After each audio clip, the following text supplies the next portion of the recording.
मनोहर सरकार ने बेशक हरियाणा के बेरोजगार युवाओं को उद्योगों में यानी निजी क्षेत्र में 75% आरक्षण का कानून बना बड़ा सियासी दाव खेला हो, लेकिन यही सियासत अब मनोहर सरकार की मुश्किलों का बड़ा कारण बनती हुई नजर आ रही है। दरअसल नेस्कॉम ने मनोहर सरकार को आरक्षण मुद्दे पर चेताते हुए अपील की कि अगर जल्द ही 75% आरक्षण को लेकर कोई फैसला नहीं हुआ तो 400 से 500 कंपनियां जिसमें IT, BPO, ऑटोमोबाइल सेक्टर या गारमेंट उद्योग शामिल है, गुरुग्राम या अन्य जिलों से पलायन कर नोएडा, राजस्थान या अन्य राज्यों का रुख कर सकती है। इस मामले में नेस्कॉम के प्रतिनिधि विनोद सूद की माने तो इन तमाम पलायन करने वाली कंपनियों में 4 से 5 लाख कर्मचारी काम करते हैं। ऐसे में सरकार को इस बारे में फिर से विचार कर आरक्षण को खत्म कर देने की दिशा में काम करना चाहिए, अन्यथा उद्योगों को लेकर हालात बदतर हो सकते हैं।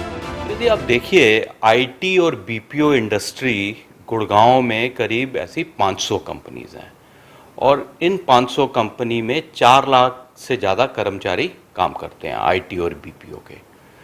तो शुरू से ही जब ऐसे एक्ट के बारे में बात चल रही थी तो नेस्कॉम ने गवर्नमेंट को रिप्रेजेंट किया था कि ये नेगेटिव स्टेप होगा बिजनेस के लिए। तो एनीवे अब तो ये बिल पास हो गया है, तो अभी नेस्कॉम ने एक सर्वे किया और उस सर्वे में करीब 75 कंपनीज ने पार्टिसिपेट किया और इन 75 कंपनीज के करीब 1.5 लाख कर्मचारी हैं गुड़गांव में। तो इन 75 कंपनीज में से 80% कंपनीज ने ये कहा कि ये बहुत नेगेटिव स्टेप है और इसके कारण ये होगा कि जो हमारे प्लान थे एक्सपेंशन के वो तो फॉर श्योर अब हम गुड़गांव में एक्सपैंड नहीं करेंगे, हम बाकी राज्य में एक्सपैंड करेंगे।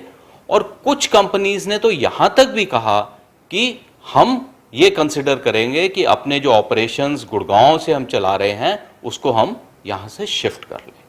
तो मेरे हिसाब से, नेस्कॉम के हिसाब से ये एक बहुत नेगेटिव स्टेप है। और जहां एक तरफ हमारे प्रधानमंत्री कह रहे हैं एक भारत श्रेष्ठ भारत, तो दूसरी तरफ हरियाणा राज्य सरकार ऐसे कानून लाके जो अपनी एक गुड़गांव की एक इमेज थी, और ये यहाँ तक कहा जाता है कि गुड़गांव दुनिया का BPO कैपिटल है, उसके लिए जो ये स्टेप ले रही है वो एक नेगेटिव स्टेप रहेगा।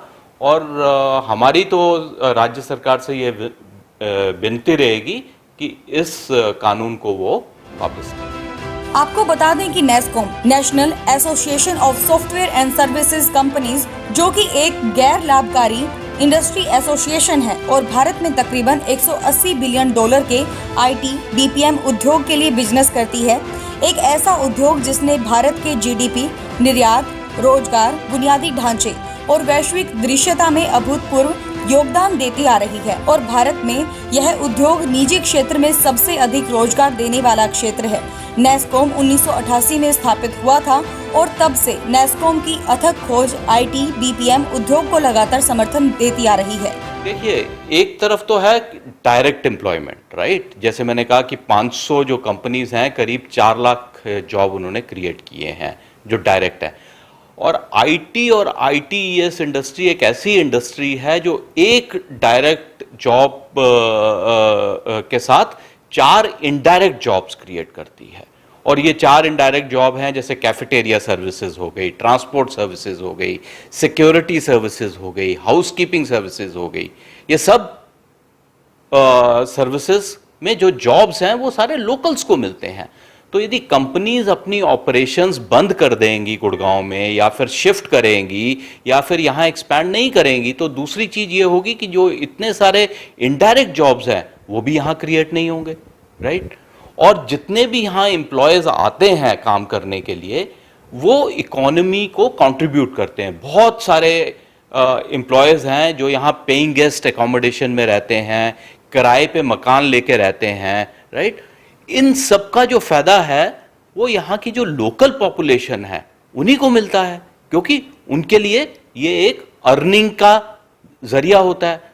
तो यदि इंडस्ट्री यहाँ ग्रो नहीं करेगी या यहाँ से शिफ्ट करेगी तो उस सब पे भी इम्पैक्ट पड़ेगा। क्योंकि मैं IT और ITES इंडस्ट्री से आता हूँ तो उसके बारे में मैं ज़्यादा बोल सकता हूँ, बट जैसे आप कह रहे हैं और मैं यदि अपने कोलीग्स से बात करता हूं जो ऑटो इंडस्ट्री से हैं या गारमेंट इंडस्ट्री से हैं, यदि उन सबको देखा जाए तो मेरे हिसाब से जो मेरे को सुनने में आया है ऑलमोस्ट 400-500 कंपनीज हैं जो यहाँ के ऑपरेशंस को बंद करके ग्रेटर नोएडा, आप देखिए राजस्थान में आपका नीमराना जो बिल्कुल गुड़गांव के साथ है, वहाँ शिफ्ट करने की बात कर रहे हैं।